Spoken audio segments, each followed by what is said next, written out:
Hello and welcome to Animated Revolution, where cartoons get put in their place. And now we return again to TMNT Back to the Sewer. When last we left our reptilian ninja heroes, we had a bunch of nonsensical time travel, terrible writing, build-up that would have no payoff, and the turtles are back home with a prissy robot from the future, their Ratmaster dead, and Viral brought forth a new Digi-Shredder. You only realize how much you love your hobby when you get to say sentences like that.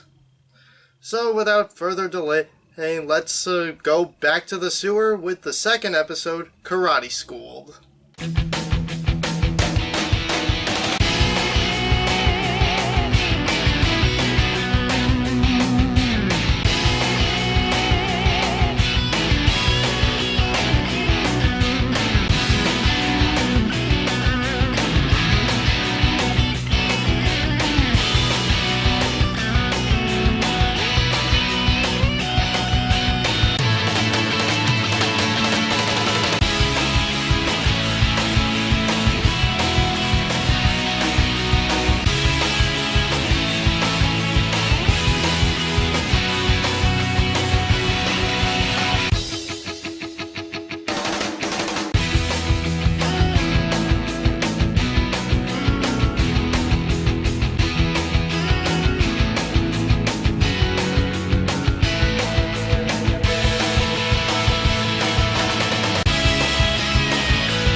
The episode opens with some guy in red tattoo who's running in fear from a shadowy figure who strikes him down with his staff.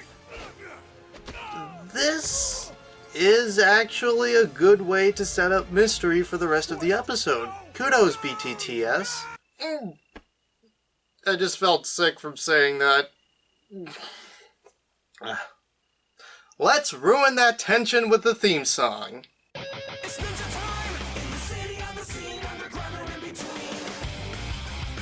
Yeah, today we're looking at the theme song. And boy, does it suck. It sounds like a rock tune, which is good in keeping with the previous 6 seasons, but the lyrics sound like it's trying to be a combination of rock and roll and rap. I don't know if this is an existing genre of music, but it just doesn't sound right. The funny thing is, viewers voted for this crap. Anyway, the episode. And we get the second sliver of hope for this episode. It was written by veteran TMNT episode writer Mike Ryan, who wrote numerous episodes of the show and episodes of Powerpuff Girls, Dexter's Laboratory, Aladdin, and The Legend of Tarzan. So I feel slightly safer.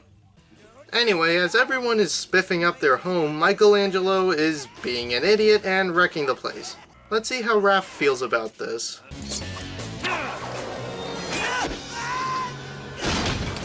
Thank you, best turtle. Then we cut to a moment of actually good writing when Donatello is beating himself up over what happened to Splinter. But the truth is, this never should have happened in the first place. I was careless. I didn't think everything all the way through. Donnie, you can't blame yourself. It's not your fault. Yes, it is. Now let's ruin the moment by having Mikey being an idiot. Very well. Hey!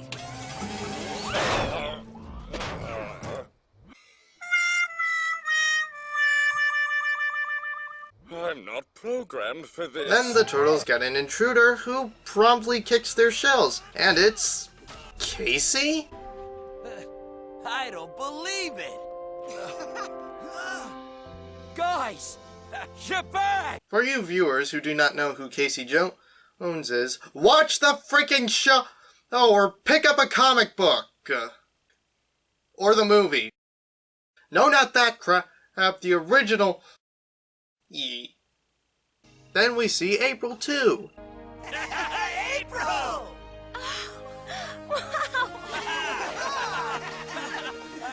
In And if you don't know who April is, you really know nothing of the Ninja Turtles. They rejoice that their friends have returned after an unspecific period of time, and then, naturally, both of them are a bit flummoxed by the big robot talking about their descendant. Who's Cody? So the Turtles tell Casey and April everything. Time travel? The future? Whoa! I can't believe Splinter's gone. Neither can we. And it's all my fault. Oh, boo-hoo! Let me play a sad song for you on the world's smallest violin. This is serious. I know. This really is the world's smallest violin. See? And then Casey reveals he's been taking karate while they were away. Then I saw this flyer outside my building, and another in the mail. It was for this kick-butt karate school. Thought I'd give it a try. You know, keep up the skills. Huh. That's some karate to be able to take out ninja. For the little guy? Speaking of... nuts! I'm gonna be late! Then at Casey's dojo, Sorry I'm late, Master Khan. so yeah, Casey's karate master is Khan, that guy from the first episode. And a lot like a certain other Khan, he has a method of mind controlling people. And after Casey tells Khan that the Turtles are back, he plans to destroy them. Everything you have told me about them, all their secrets, will finally be put to use so that they can be destroyed. Meanwhile, Donnie exposits that he's upping their tech in the lair while also being kind of moody. And then April tells the Turtles that Casey's been acting kind of strange. Even for Casey. How do you mean? The other night he came home with blood on him. Someone else's. What, you've never suddenly returned home after a long night with blood on your hands? What? Just me? Please don't call the cops.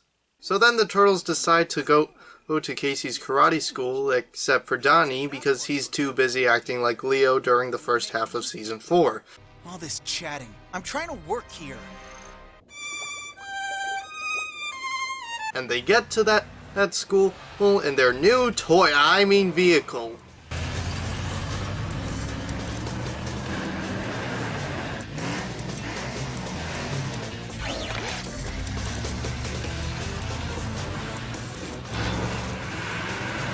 Yep, nothing but the quietest and most subtle vehicle possible for these stealthy ninjas who aren't supposed to draw attention to themselves. Doesn't this just fit the bill in every single way? It can also fly.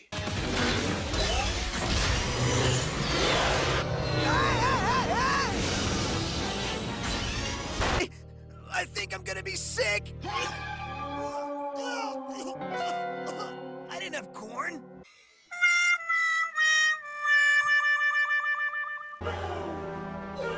Looks like Casey Sensei's on the move. Then the Turtles get pushed to join the class. I deserve that. Destroy the turtles! Crack open their shells and tear them limb from limb! I command you! So the Turtles then fight off the students and work their way up to mini-boss mind-controlled Casey. And as the lack of taking the chance for character development and instead going for the lazy route goes, hitting him in the face snaps him out of it. Until the gong rings again. Then the Turtles put 2 and 2 together. Seriously, they started attacking as soon as he rang the gong. And they destroy the gong that Khan used to control people when we realize... The foot! Yes, the foot! The guy we saw working for one of the Shredders in the previous episode in the future works for the Foot Clan? I don't know what's real anymore. And in case you're wondering, yes, they did recognize him. Haven't we really seen this guy before somewhere? Yeah, wasn't he the bozo from... The future, with the 3 shredders. So Khan decides to take the turtles out himself, and just like in the future they visited, proceeds to promptly and thoroughly kick their shells with little to no effort. Then Mikey hits them with their truck, or whatever it's called. I don't know, I guess you could hit him pretty hard with it. Then I too hope it is a truck. And then he brings the roof down on Khan. Roger that! There! That should give Khan something to remember us by! No! Meanwhile, back with Grumpy Donnie, we see that he's actually found something. Huh, I wonder what that could...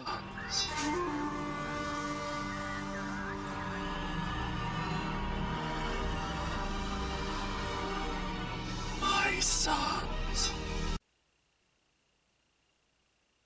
Back with Khan! Who somehow survived a roof falling on top of him. Is he in Ultra Mech Suit 2? Wait, how do you survive that? Digi-Shredder contacts him via the computer he had in the wall behind his gong. Oh, Master Shredder? I will soon free myself from this cyber world and resurrect the Foot. The turtles must be destroyed. As you will it, Master Shredder. And that was the second episode of TMNT Back to the Sewer, Karate Schooled. It was surprisingly good. Well, it was as good as it could be. Overall, well, this was the equivalent of an average episode from seasons 1 through 5. Khan is a very uninteresting villain, even by right-hand henchman standards. Hun had sort of a charm to him as Chirell's right hand, but Khan really has nothing going for him. Sure, he's strong enough to be a threat, but he just doesn't have enough of a presence. Donatello's moodiness is really some good writing, beating himself up over what happened, but never actually being hostile toward the turtles. Okay, hey, 1 or 2 times, but it was never too harsh. All in all, this isn't a great episode, but it's better than most of the season. Thank you, Mike Ryan. Oh.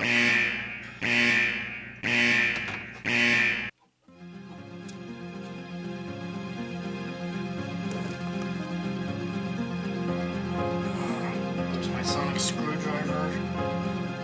No, I can't worry about that.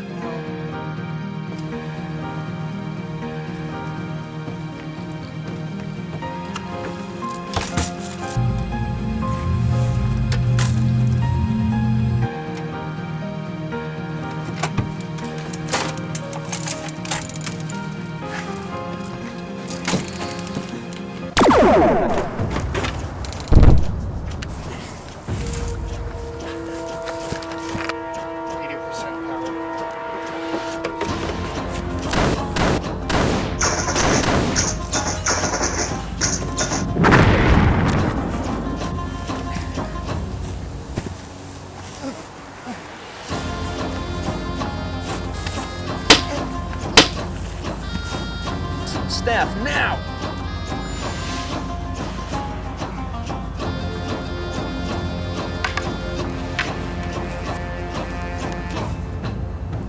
You are ruining my reputation. Well, when you've kicked someone's ass twice in a row, you tend not to want to lose that streak. Oh! I am not going to lose this time. I am bigger than you. I am stronger than you. All the advantages. That's true, but something you don't have. Magic sword! Shit.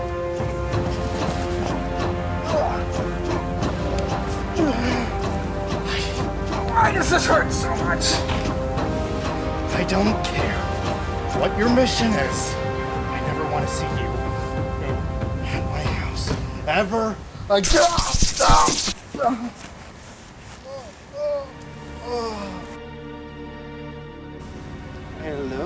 Mr. What was his name again? I don't know, you hired me to kill him. Well, that doesn't matter now.